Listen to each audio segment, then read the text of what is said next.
بسم اللہ الرحمن الرحیم۔ السلام علیکم معزز خواتین و حضرات، ہم امید کرتے ہیں کہ آپ سب خیریت سے ہوں گے، اور ہماری دعا بھی ہے کہ اللہ پاک آپ کو سدا عافیت کے سائے میں رکھے اور ایمان کی سلامتی عطا کرے۔ حضرت سیدنا عبداللہ بن مبارک رحمۃ اللہ علیہ فرماتے ہیں کہ جب میں مکہ مکرمہ میں حاضر ہوا تو میں نے دیکھا کہ لوگ خشک سالی میں مبتلا ہیں اور مسجد حرام میں بارش کے لیے دعا مانگ رہے ہیں۔ میں باب بنی شیبہ کی طرف موجود تھا کہ ایک حبشی غلام آیا۔ اس پر 2 موٹی چادریں تھیں، ایک کا تہبند باندھ رکھا تھا جبکہ دوسری کاندھوں پر اوڑھ رکھی تھی۔ وہ وہاں ایک جگہ چھپ کر بیٹھ گیا۔ میں نے اسے اس طرح دعا مانگتے ہوئے سنا، یا الہی عز و جل، گناہوں کی کثرت اور برے عیبوں نے چہروں کو سیاہ کر دیا ہے۔ تو نے مخلوق کی عبرت کے لیے ہم سے باران رحمت کو روک لیا، تو اے حلیم عز و جل، میں تجھ سے سوال کرتا ہوں، اے وہ پاک ذات جس سے اس کے بندے بھلائی ہی پاتے ہیں، انہیں ابھی فوراً ہی سیراب کر دے۔ حضرت سیدنا ابن مبارک رحمۃ اللہ علیہ فرماتے ہیں کہ ابھی اس حبشی غلام نے اتنا ہی کہا تھا کہ آسمان پر بادل چھا گئے اور دیکھتے ہی دیکھتے برسات رحمت برسنے لگی۔ پھر وہ حبشی غلام اپنی جگہ پر بیٹھ کر تسبیح پڑھنے لگا۔ میں یہ دیکھ کر رونے لگا۔ جب وہ وہاں سے جانے لگا تو میں اس کا گھر دیکھنے کے لیے اس کے پیچھے چل دیا۔ پھر جب میں حضرت سیدنا فضیل بن عیاض رحمۃ اللہ علیہ کے پاس آیا تو انہوں نے مجھ سے پوچھا، آپ کیوں افسردہ ہیں؟ میں نے کہا، کوئی دوسرا ہم سے سبقت لے گیا اور اللہ عز و جل نے ہمارے بجائے اسے اپنا دوست بنا لیا۔ انہوں نے پوچھا، وہ کیسے؟ تو میں نے پورا قصہ بیان کر دیا۔ آپ رحمۃ اللہ علیہ نے چیخ ماری اور زمین پر تشریف لے آئے۔ پھر فرمایا، اے ابن مبارک رحمۃ اللہ علیہ، افسوس ہے تم پر، مجھے ان کے پاس لے چلو۔ میں نے کہا، ابھی وقت بہت کم ہے، میں ان کے بارے میں معلومات حاصل کر لیتا ہوں۔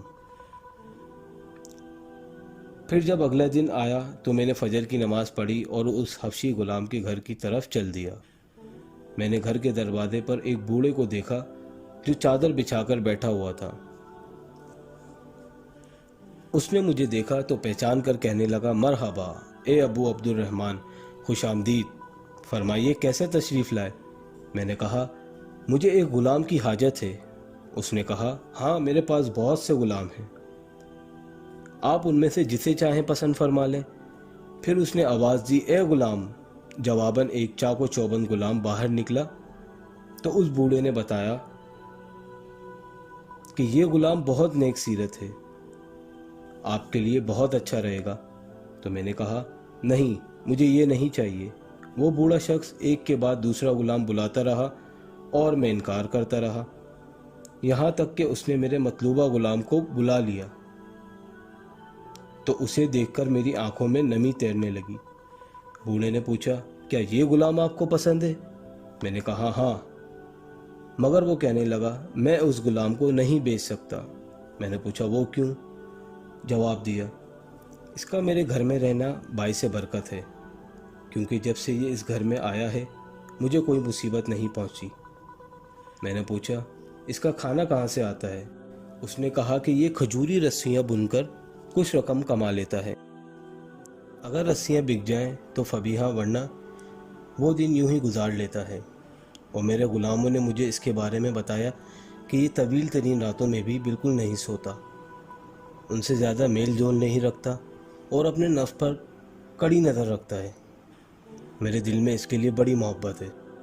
یہ سن کر میں نے اس بوڑھے سے کہا، میں اپنی مراد پوری ہوئے بغیر حضرت سیدنا فضیل بن عیاض اور حضرت سیدنا سفیان ثوری رحمۃ اللہ علیہ کے پاس چلتا ہوں۔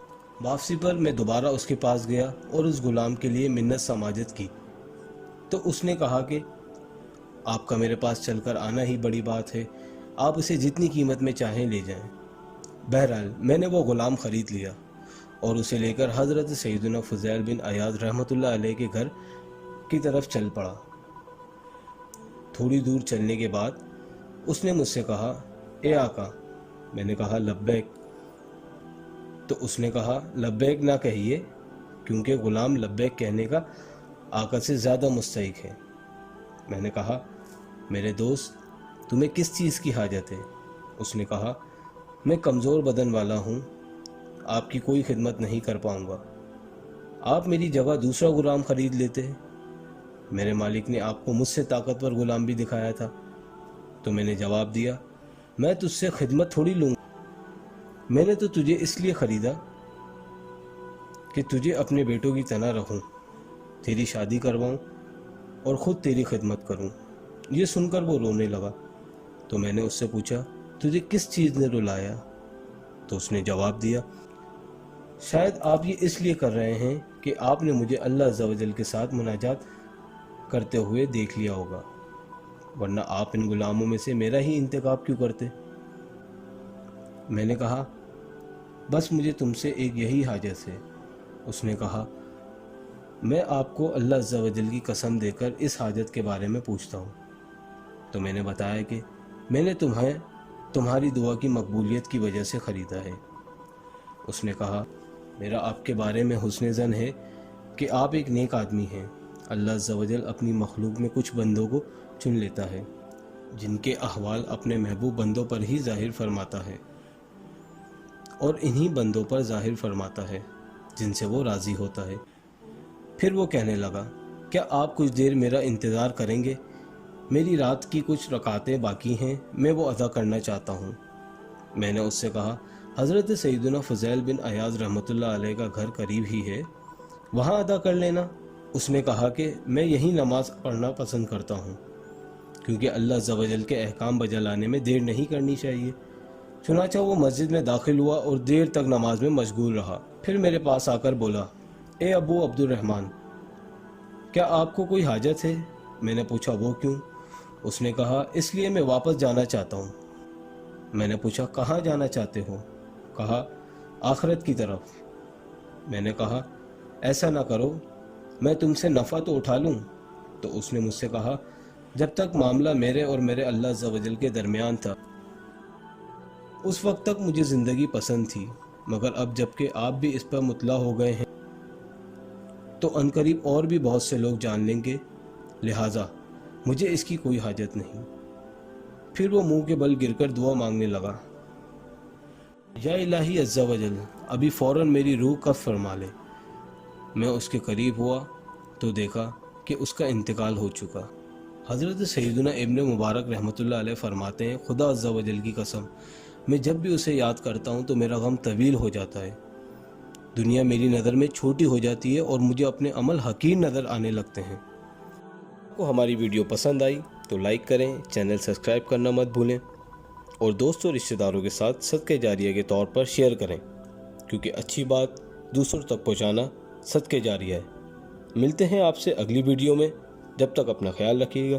اللہ حافظ۔